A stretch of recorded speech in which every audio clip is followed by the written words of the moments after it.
Hello friends, स्वागत है आपका आपके अपने लीगल पेज पे, लीगल चैनल पे। मैं हूं एडवोकेट कुणाल चंद्र रवानी। आज के इस वीडियो में जो आप लोगों के ऊपर एफआईआर होती है और आपको लगता है कि झूठी है, अब उसको खत्म कराने के रिलेटेड मैं आपको कुछ पॉइंट्स बताने वाला हूं एफआईआर को लेके। और मैं मानता हूं जो भी मैट्रिमोनियल प्रॉब्लम से फंसे हैं, जिनके ऊपर एफआईआर होने वाली है, तो उनके दिमाग में प्रश्न होते हैं और कई ऑप्शंस होते हैं। तो ऑप्शंस के मेरिट्स एंड डीमेरिट्स के ऊपर भी मैं आपको थोड़े सॉल्यूशन बताऊंगा।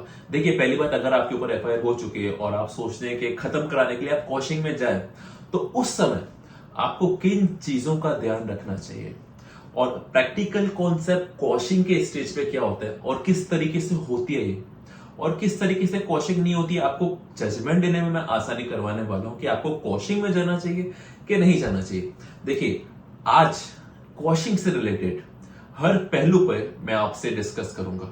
देखिए, पहली बात ये होती है, अगर आपके एफआईआर में आपका नाम, आपके माता पिता का नाम और घर वालों का नाम है, तो हमेशा जो रिलेटिव और माता पिता, आपके मदर फादर की जो कॉशिंग की जो पॉसिबिलिटीज होती है वो ज्यादा होती है, लेकिन हस्बैंड की जो पॉसिबिलिटीज होती है वो ना के बराबर होती है। तो ऐसे में अगर आप अपने बाकी के रिलेटिव, मदर और दूसरे रिलेटिव से आप एक अलग पिटिशन डालें, तो वो ज्यादा बेहतर रहेगा, एडवाइजेबल रहेगा। अब बात कर रहा हूं कि पिटिशन कैसे डालते हैं, आपका कंटेंट क्या होना चाहिए, वो मैं आपको बताने वाला हूं। मेन मुद्दा ये वीडियो का है।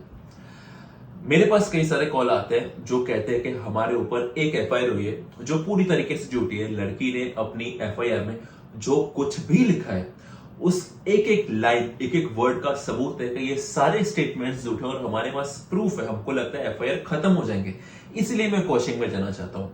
तो आपका मेन क्वेश्चन है, आप कब जाए कॉशिंग में। देखो, अगर आपको लगता है कि लड़की ने लिखा है, फॉर एग्जाम्पल, शादी के बाद घर पे कुछ समय तक अच्छे से रखा, फिर दहेज के लिए परेशान किया, और आपके पास प्रूफ है कि आप उनको मूवी दिखाने लेके गए, रेस्टोरेंट लेके गए, हनीमून के लिए लेके गए, आपके पास कई टाइप की टिकट्स है, तो खुश रखा, बिल्स है, तो ये कॉशिंग का आधार नहीं होता। कॉशिंग प्राइमा फेसी ग्राउंड पे होती है, मतलब आपकी स्टोरी मेरिट के बेस पे कॉशिंग नहीं होगी। लड़की ने 15-20 लाइन की एफआईआर लिखी, आपको उसके प्रूफ है कि वो गलत है, तो आपका काम चल जाएगा, ऐसा नहीं है। कोर्ट किस पे चलेगा? कोर्ट पहली दृष्टि से जो एफआईआर चेक करेगा और चेक करेगा कि भाई नहीं नहीं चलने जैसी, तो वो एक्सेप्ट करेगा। वो कोर्ट एविडेंसेस पे नहीं जाने वाला है।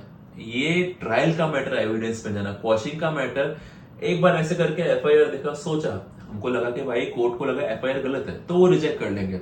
यानी बिना मेरिट्स पे जाए हुए क्वेश्चन होती है। तो कोर्ट इस तरह से चलता है क्वेश्चन पे। ओवरऑल एक नजर से एफआईआर को देखने पर कोर्ट को लगता है, प्रतीत होता है कि ये एफआईआर गलत है, और आप ऐसे कुछ प्राइमा फेसी ग्राउंड्स लेके आते हैं। मैं आपको फॉर एग्जांपल बताऊं, जो कि मैं आपको एग्जांपल बताऊंगा वो लागू नहीं भी हो हर आपके मैटर्स में। इसके अलग अलग ग्राउंड्स भी होते हैं, क्योंकि हर इंसान के लिए वो सेम ग्राउंड्स नहीं रहने वाले। मैं एग्जांपल देता हूं, आपकी बीवी फॉर एग्जांपल 2 साल से अलग रह रही है और आपके ऊपर एफआईआर किया, तो ये आपका प्राइमा फेसी ग्राउंड है कि अगर वो एक्चुअल में उसको प्रॉब्लम था, प्रताड़ित थी, तो 2 साल में मायके में क्यों बैठी थी, 2 साल के बाद एफआईआर क्यों किया, why there is so much delay of 2 years.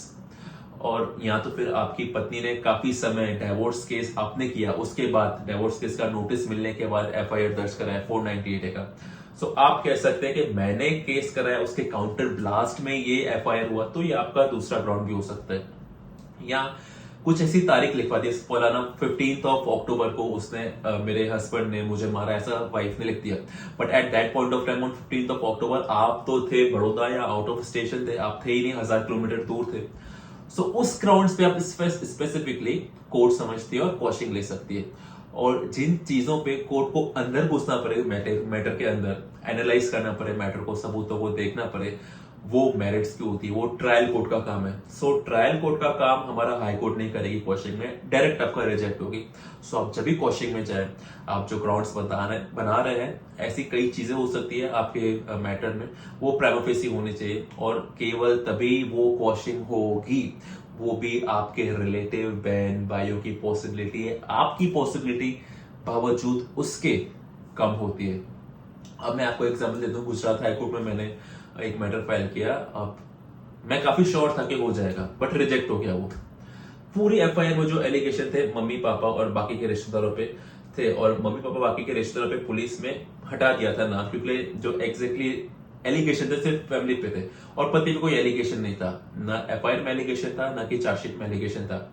एक लाइन लिखी हुई थी, एक दिन मेरा पति शराब पी करके आया रात को, उसके अलावा कोई एलिगेशन नहीं।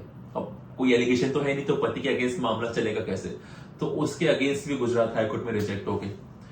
तो कोई खास कारण नहीं बताया, ये एक वर्बल स्टेटमेंट है जो मैं आपसे शेयर कर रहा हूं, बट रिटर्न जजमेंट में भी ऐसा कुछ नहीं आया, क्वॉशिंग अलाउ नहीं किया, विड्रॉ करवा दी गई। सो इस तरह की चीजें होती है। सो प्रैक्टिकल बातें वो यही है जो मैं आपसे शेयर कर रहा हूँ। हस्बैंड की पॉसिबिलिटी नहीं के बराबर होती है, चाहे आप सच्चे हैं झूठे हैं, तो सजेस्टेबल है आप जो है, जब तक कि एक्सेप्शनल परिस्थिति है, आपने पिटिशन अलग डाली है, परिवार वालों की पिटिशन अलग डाली और बिंग हस्बैंड अपनी पिटिशन अलग डाली है। अगर हस्बैंड की रिजेक्ट होती है प्राइवेसी ग्राउंड पे, अगर आपको लगता है एक्सेप्ट होनी चाहिए, तो इसके बाद आप सुप्रीम कोर्ट जाइए। अभी कई सारे जजमेंट में पोस्ट भी करता हूं जहां पे हाई कोर्ट से क्वेश्चन रिजेक्ट हो जाती है, जो सुप्रीम कोर्ट में एक्सेप्ट हो जाती है। सो आपको मिस्टेक नहीं करनी है, ट्राई करते रहने का है। और आज की इस वीडियो में इतना ही। अगर आपको इसमें कोई क्वेश्चंस, क्वेरीज या डाउट है, तो पहली बात ये समझ लीजिए, ज्ञान मुफ्त का नहीं होता। अगर आपको कुछ भी क्वेश्चंस है, अगर आपको एडवाइस चाहिए इस मैटर से रिलेटेड, तो मैंने अपना नंबर डिस्क्रिप्शन में दे दिया है। एडवांस फीस पे करनी रहेगी, without fees I am not going to attend phone, neither I am going to response your queries, because हम भी यहाँ मेहनत किस लिए कर रहे हैं, अपने परिवार वालों के लिए कर रहे हैं। सो यस, एडवांस फीस पे करनी रहेगी, उसके बाद ही I will give you proper advice. मैं आपके सारे मैटर को डिटेल में स्टडी करूंगा, उसके बाद आपको किस स्थिति में, किस डायरेक्शन में जाना है, मैं आपको एडवाइस करूंगा। तब तक के लिए बने रहिए मेरे पेज पे, no year with me, you will learn it better. जय श्री राम।